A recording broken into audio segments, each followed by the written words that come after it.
구약 시대에 하나님 말씀이 계시되기를 선포되기를 마친 후로 약 400년의 시간 동안 하나님 말씀이 주어지지 않았습니다.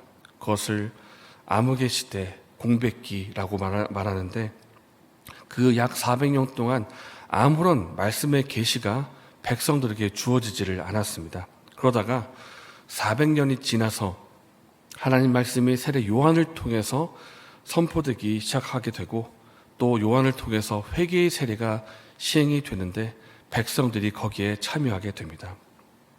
이 말씀의 공백이 있는 동안에 이스라엘 백성 가운데 얼마만큼의 또 얼마나 많은 간절함이 있었겠습니까? 하나님 말씀을 듣고 싶다. 하나님 말씀을 내가 받고 싶다. 하나님의 은혜를 누리고 싶다. 이런 간절함이 있던 차에 세례 요한이 등장해서 말씀을 선포하니 이것은 마치 사막의 오아시스와도 같은 그런 것이었습니다. 그러다 보니까 사람들 사이에 이런 소문이 오가는 것입니다. 혹시 이 세례 요한이 하나님께서 말씀하신 그 메시아가 아닐까? 하나님께서 예언하신 그리스도가 아닌가? 이런 말이 오가기 시작한 것입니다. 사람들이 이렇게 반응했던 이유는 두 가지로 볼 수가 있습니다. 첫 번째는 세례 요한이 하나님 말씀을 증거하는 참 선지자였다는 것을 인정하는 것입니다. 하나님 말씀의 은혜를 받으니까 기대가 있는 것입니다. 그리고 두 번째는 그 당시에 로마의 압제 가운데 있었고 또 구약의 예언도 있고 하니까 사람들 사이에 메시아를 대망하는 사상이 있는 것입니다. 어서 메시아가 우리에게 와서 로마의 압제에서 우리를 구원해주고 다시 이스라엘의 영광을 되찾게 했으면 좋겠다. 물론 그 가운데는 정치적인 기대도 있습니다. 이런 기대가 있다 보니까 세례 요한이 그 기대를 충족해주는 메시아가 아닌가, 그리스도가 아닌가 그런 기대가 있었던 것입니다. 그러나 요한은 이에 대해서 단칼에 선을 긋고 자신은 그리스도가 아니라고 말합니다. 나는 그리스도가 아니다. 그리고 또 나는 빛이 아니다. 나는 단지 빛에 대하여 증언하러 온 자일 뿐이다. 참 빛이 내 뒤에 오신다. 그렇게 말을 하고 나는 16절 말씀입니다. 나는 물로 너에게 세례를 베풀었거니와 나보다 능력이 많으신 네가 오시나니 나는 그의 신발끈을 풀기도 감당하지 못하겠노라. 그는 성령과 불로 너에게 세례를 베푸실 것이다. 이렇게 자신은 메시아가 아니고 그리스도가 아니라는 것을 확실하게 선을 긋고 백성에게는 계속해서 하나님 말씀을 증거하였습니다. 그가 받은 사명이기 때문입니다. 그렇게 말씀을 증거하고 회개의 세례를 베풀고 백성들을 이것을 통해서 은혜를 받고 또 하나님께로 마음을 돌이키는 그런 시간이었습니다. 이렇게 말씀에 반응을 하고 말씀을 통해서 은혜를 받는 이런 분위기가 있는 반면에 오늘 본문에는 정반대의 부류, 말씀을 듣기를 싫어하고 거부하고 심지어 말씀 전하는 자를 핍박하기까지 한 그런 부류를 보여주고 있습니다. 바로 19절 말씀에 나오는 헤롯과 그의 아내 헤로디아입니다. 세례 요한이 정말 그 상대방이 높은 지위에 있든지 그렇지 않은 지위에 있든지 상관없이 담대하게 말씀을 선포하는 사람이다 보니까 그 당시에 왕이었던 헤롯 왕을 향해서도 담대하게 말씀을 전하는 것입니다. 너가 잘못하고 있다. 너가 지금 죄를 짓고 있다. 그 당시에 헤롯은 이제 아내가 헤로디아였는데 사실 헤롯의 원래 아내는 헤로디아가 아니었습니다. 동생의 아내가 헤로디아였는데 이 헤로디아가 정말 썩 마음에 들었는가 봅니다. 그러다 보니까 이 사람을 내 아내로 취하고 싶다. 이 마음에 동생으로부터 아내를 빼앗은 것입니다. 게다가 헤롯과 헤로디아의 이 관계, 친인척 관계는 조카 딸의 관계입니다. 근친의 관계인데 동생에게서 아내를 빼앗기까지 하고 근친에 더하니까 이것이 책망받을 일에 속하는 것입니다. 그래서 당신이 잘못을 행하고 있다. 당신이 그것 외에도 백성들의 행한 죄악들에 대해서 지적을 하니까 헤롯이 어떻게 반응하는가?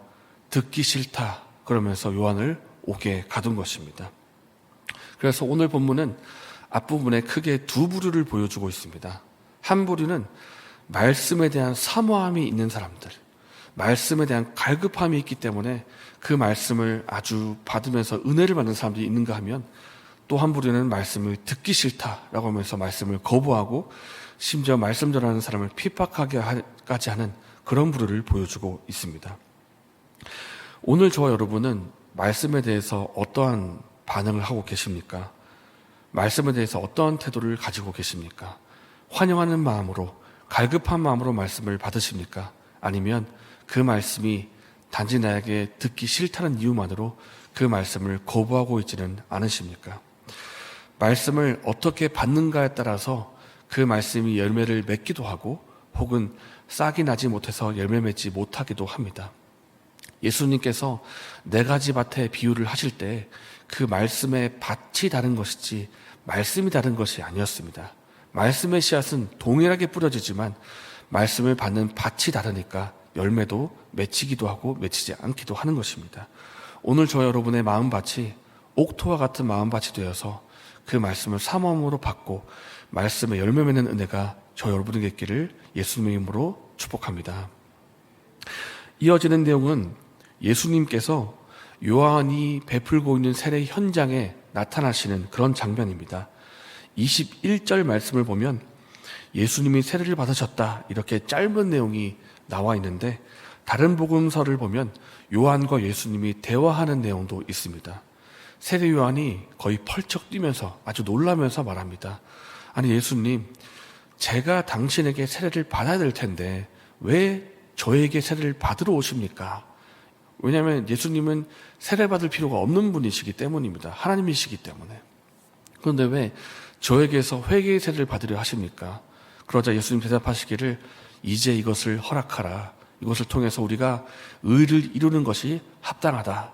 그래서 그 말을 받고 세례 요한이 세례를 베풀게 되는데 정말 그렇습니다. 예수님께서는 완전한 하나님이시기 때문에 회개의 세례를 받으실 이유가 없습니다.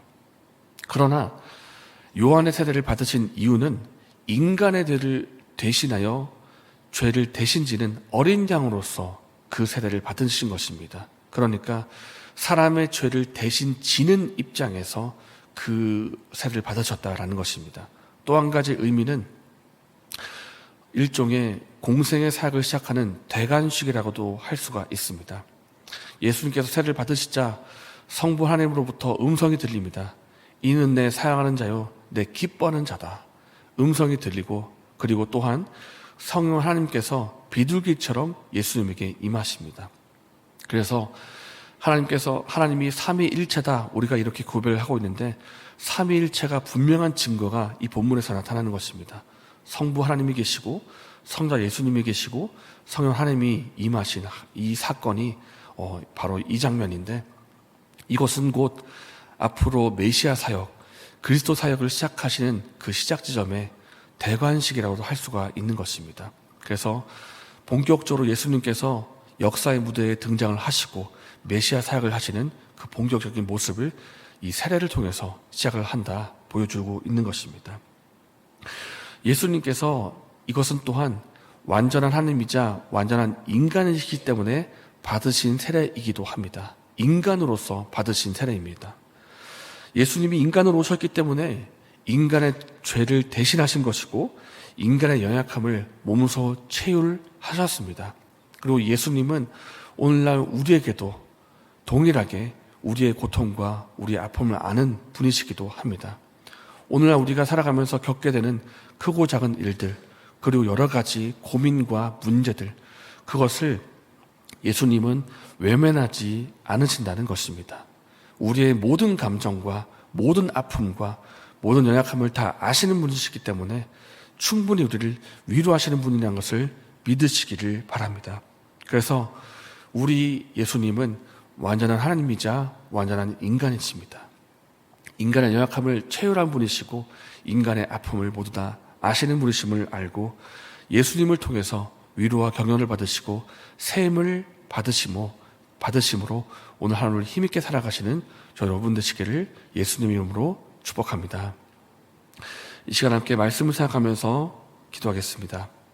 하나님 말씀을 우리가 받을 때 때로는 우리에게 찌르는 말씀이 올 수도 있습니다. 그러나 그 말씀이 단지 듣기 싫다는 이유만으로 거부하지 않게 해주시고 말씀을 환영함으로 받아서 열매를 맺는 우리가 되게 해달라고 기도하겠습니다. 그리고 두 번째로 예수님께서는 우리의 구원자일 뿐만 아니라 오늘 우리가 겪는 문제와 고통도 공감하시는 분임을 알고 예수님으로부터 위로와 세임을 받게 하여 주시옵소서. 그리고 오늘은 김현총 권사님의 장남 안근호 형제의 결혼식이 있는 날입니다. 이 결혼식의 시간들이 안근호 형제와 가정에게 복된 축복의 시간이 되게 하시고 또 오가는 발걸음에 우리 성도님의 발걸음을 안전하게 지켜달라고 기도해 주시기를 바랍니다. 이렇게 기도하시고 내일에 있을 예배를 위해서 기도하시고 개인적인 제목으로 기도하신 후에 자유롭게 돌아가시겠습니다.